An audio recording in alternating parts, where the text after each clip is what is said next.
నేను ఎందుకు చెప్తున్నానంటే ఇది మన కుటుంబంకి సంబంధించిన వ్యవహారం. ఇదిగో ఆ ఫోన్ పట్టుకోబా, ఆ ఫోన్ పట్టుకో.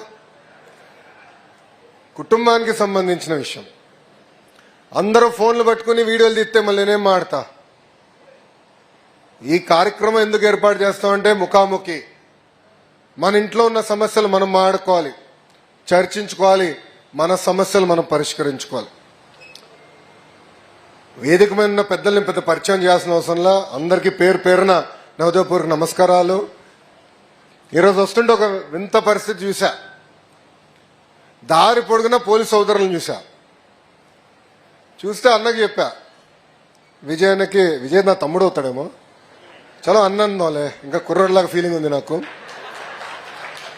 సత్య నా కారులో ఉంటే చెప్పా, ఎందుకన్నా ఇంతమంది పోలీసు వాళ్ళు ఉన్నారు అంటే నక్సల్ ఏరియా అన్నారు. అరే ప్రతిపక్షంలో ఊరంతా నడిచినప్పుడు ఎప్పుడు కంపడలేదు, ఇప్పుడెందుకు కంపడుతున్నారని అడిగిన. ఈరోజు అదే కానిస్టేబుల్ గారు, అదే ఎస్ఐ గారు, సిఐ గారు, డిఎస్పీ గారు, ఎస్పీ గారు నుంచి మనకు సెల్యూట్ కొడుతున్నారంటే అది ప్రజా తీర్పు వల్ల.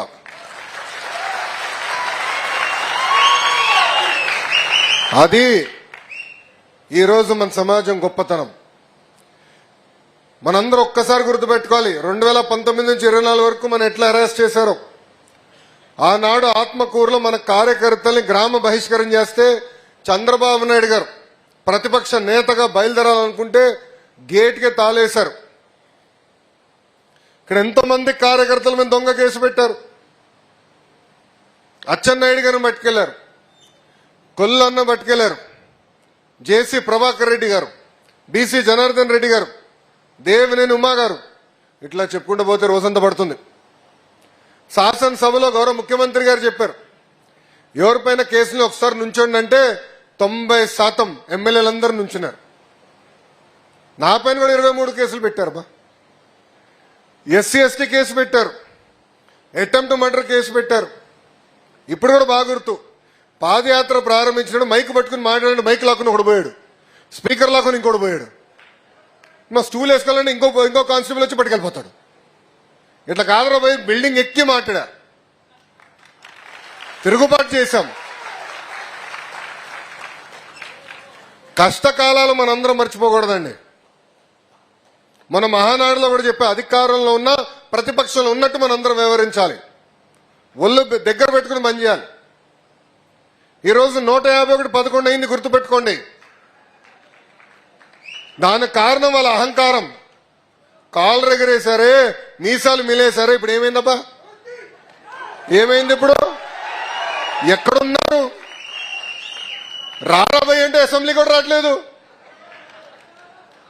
Z+ సెక్యూరిటీ ఇచ్చినాం భయ్, బుల్లెట్ ప్రూఫ్ వాహనం, ఒక పైలట్, ఒక ఎస్కాట్. మనం ఎటుకో ఏం చేయం, కానీ అయినా ఫోన్లే ఏడుస్తున్నాడని Z+ ఇచ్చినాం.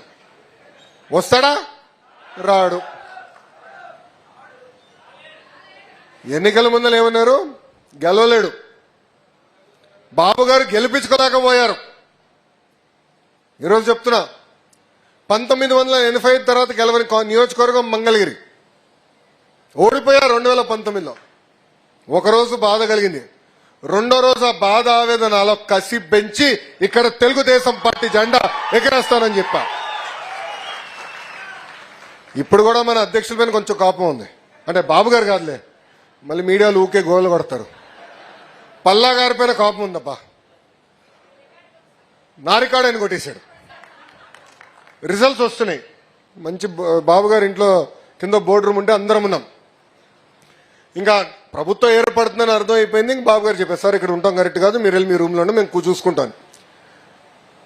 రికార్డు కొట్టినాం. ఆంధ్ర రాష్ట్ర చరిత్రలో ఎప్పుడు రాని విధంగా 91,000 మెజార్టీ నాకు వచ్చింది రేపు అనుకున్నా. మావాడు ఇక్కడనే ఒకడు ఉన్నాడు, నరేష్ వచ్చి, సార్ అంత బొమ్మ లేదు, కొట్టేశాడు.